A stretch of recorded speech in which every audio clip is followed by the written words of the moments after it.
Iran Army declines comment on MP's Hormuz exercise remarks. This is the Doug Karns program here on All Noise Radio. 267-495-4866 is my phone number. Or you can reach me at dougkarnsprogram@gmail.com. Alongside here, Joe Balcom. How you doing, Joe? Pretty good. How about you? Pretty good. So a headline I just read was from Yahoo News today about Iran practicing cutting off the Strait of Hormuz.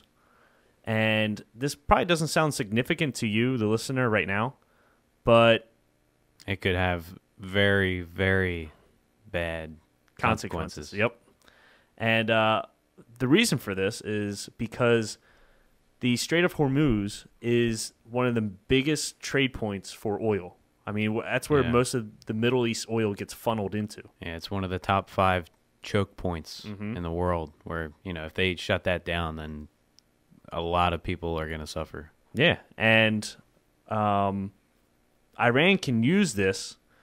And I know we're jumping right into this, but I'm just letting you know, this is kind of like a little shocker because Iran could use this because the IAEA, the International Atomic Energy Association, they want to inspect Iran's nuclear plants because they believe Iran might be using it for nuclear bombs.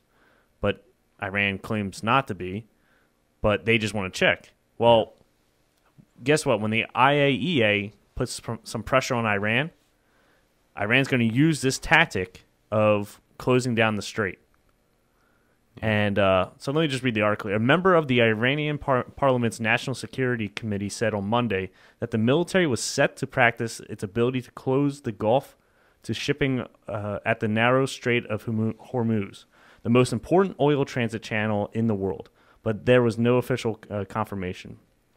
The legislator Parvez Sarvari told the student news agency ISNA, "Soon we will hold a military maneuver on how to close the Strait of Hormuz. If the world wants to make the region insecure, we will make the world insecure." So Iran is saying that, hey, we're going to start practicing this because we're going to use it to our advantage in the future. Oh, yeah. I'm surprised this hasn't happened already. Yeah. I mean, because there's just been so much tension going on. This doesn't come as a surprise to me, though, that it's happening now. I'm just surprised that it hasn't happened sooner. Yeah. And so, Joe, imagine what happens if they close down the strait. You're talking about oil prices at least doubling. Skyrocketing. Oil right now is $100 a barrel, which correlates to, I believe, like $3.60 a gallon, which we haven't seen that yet because the oil dropped down into the 70s a couple months ago. So everything's starting to bump back up. If you've noticed, gas prices have slowly gone up because oil has been at $100 a barrel now. So it takes about, I think they said about a month or two for everything to catch up. So if oil's $100 a barrel now, that means gas will be about $3.60, $3.70 a gallon in about a month from now. I can't wait. Yeah. Imagine what this would do if you cut off a main supplier of oil to the world, what this is going to do to the oil market. You're going to put a lot less oil on the market, which means oil becomes very valuable, which means the prices just shoot up. Yep. And what do you think that does to your food? Everything will go up. Everything. Everything follows. Yeah. Plastic is made from oil. Oil is made, the gasoline, diesel to get food to shopping markets. So what do you think that's going to do to food prices if shipping's going up? It's just going to skyrocket. It's not good. Either we start riding bikes or we start drilling. Exactly. And this is why we need to become energy independent. Absolutely. And I'm all for finding another resource of energy because that's the reason why we don't drill here is because of the environment and trying to find cleaner energy. But wouldn't you agree you want to strive for that? Yeah. Okay, but we're not there yet. No. So why in the meantime, we need to do what it takes to make it survive easy. At least. Because if there's no country, there's no economy, there's nothing to work towards. See all these environmentalists who complain about, on drilling in our country or offshore drilling around our country. They think it's like a quick, it's going to be like an overnight thing. It's not. We have to go through a process. We can't just, one day just switch off from oil and then like to wind energy or something. It's not an overnight process, and the only technology I've seen that's been worth it so far is hydrogen. But the government never supported it, and it actually squashed it from GM. GM had the first hydrogen-powered SUV, where about 4 gallons of hydrogen got 400 miles out of the tank. So, and the byproduct of it was water. So the environmentalists win, the capitalists win because you got a cheaper fuel that lasts forever in a car. But that's not going to happen overnight. We need to at least get independent on oil first. Well, why did the government squash that though? They just never backed it. The bill went to Congress. Are we just so used to giving our money to the sheiks in Saudi Arabia? Yeah, I mean, and if it goes to the lobbyists too in Congress, where I hate to say, I mean, big oil does have a big part in Congress too. I mean, they pay a lot of congressmen to vote their way. I mean, this could go to a whole different conversation of getting lobbyists out of Congress because they do no good. They do no good in Congress because they're always going to pay money to get their way. Yeah. You know what I'm saying? Mm-hmm. So that's probably why hydrogen died because, you know, big oil said, hey, we're making a lot of money. Let's not move to hydrogen. Yeah. But then I have to say, like, big oil, how about you start taking this technology and running with it? You know what I mean? Like, if somebody picked it up first and actually started building, like, their own hydrogen gas stations, and they could be the first, they can actually make a lot of money with being the first hydrogen provider. You know what I mean? Yeah. But to go back to our point is, we need to at least get independent on oil so we can survive, because if they close down the strait, you're screwing everybody over. Everybody, yep. England, Europe, everybody. We have this big area, and I don't know if a lot of people don't know this, but we have this big area of natural, you know, I guess we can drill for oil in North Dakota. Well, we have oil in Montana. Texas. We have oil in the Gulf. Yeah, pretty much everywhere. We have I think we have the number one source of oil shale, which the oil is actually in the ground that you can tap. Yep. But we're not allowed to tap that at all. Why not? Because of the environmentalists. Which, and don't get me wrong, I care about the environment, but like I'll be all for trying to get off of, you know, fossil fuels. But we have a plan. We have somewhere to go. Solar power's not where it's at right now. It takes like 40 million solar panels to power like one house.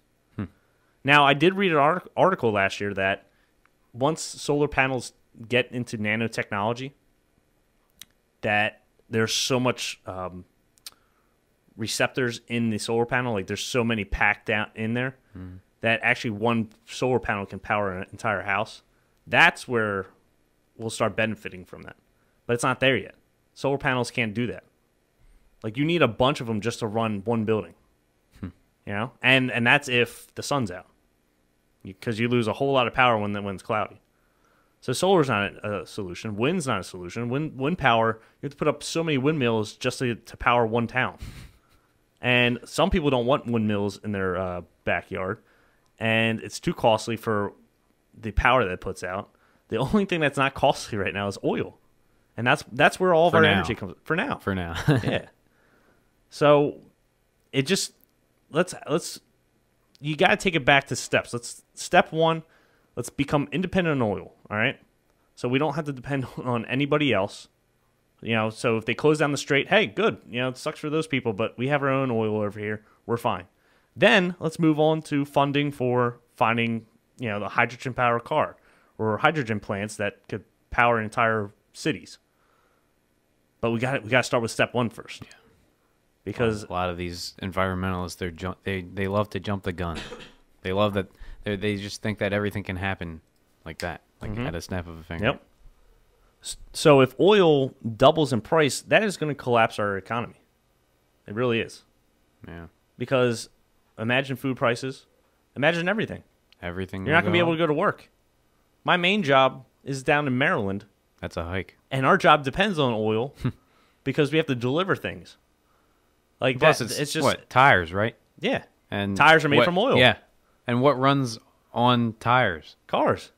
And they need Gas from oil. everything is interconnected. I know, and it's not gonna fare well for us, and it's not gonna fare well for a lot of small businesses when oil goes up that much. So this is why we need to become energy independent. There's no ifs, ands, or buts. If we keep depending on the Middle East, something like this is going to happen, and it's all going to go really bad. So Yeah, I don't know what's going to happen in Iran.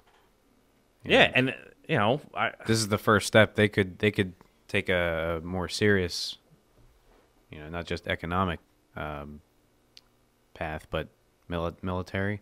yeah, I mean, if they want to destroy Israel and the U.S. Yep. and they're striving to make nuclear bombs. It's our spies are over there. They know that for a fact that they are trying to make a nuclear warhead. They've tried. They're testing missiles every day.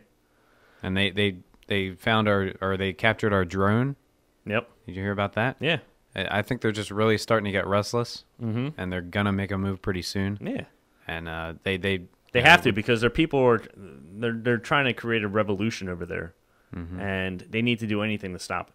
Yeah. Because the people are so oppressed over there that they actually are seeing seeds of democracy and freedom in Iraq, and they kind of want that. And their revolutions have been suppressed year after year. Oh yeah. Like they grow a little big, and then the military comes. Back when just last year, I think they They had like a big, It was big huge. like outcry, like in the middle of the streets. Oh yeah, they see Egypt, they see Tunisia, Libya, everybody. Yeah, They want to do that, but Iran's a little more. they still have the organized. power in the it's the Ayatollah. Yeah. I mean, they know what they're doing. So they want to destroy Israel and the U.S. And what's the easiest way to do that? Cripple our economy, so cripple us, and then strike. It's the most simplest plan out there, and they're ready to use it. And we're just asking for it to happen because Exactly. we don't We're have not- any we're not doing plans anything. to Yeah. pull out or do anything. Yeah, we're like, has there ever been an energy independent bill put out there recently? No, there hasn't. There was a couple years ago, but it just got shot down. Our politicians don't care, and we're not doing anything to make the situation better. So it's like being robbed, like at gunpoint, and the guy's going to shoot you, and you're just standing there. Yeah. You're just standing there. Yeah. You're not going to do anything. You're just going to stand there and take it, and that's not- what we're doing. We think it's not going to happen until it actually happens. Mm-hmm. That's a bad mentality. All right, we're up against a hard break, but when we come back, we'll talk a little. Obama did a nationalism speech, kind of like Teddy Roosevelt, so we'll come back, talk about that for a little bit, and then move on to Newt Gingrich. So we'll be right back on the Doug Karns program.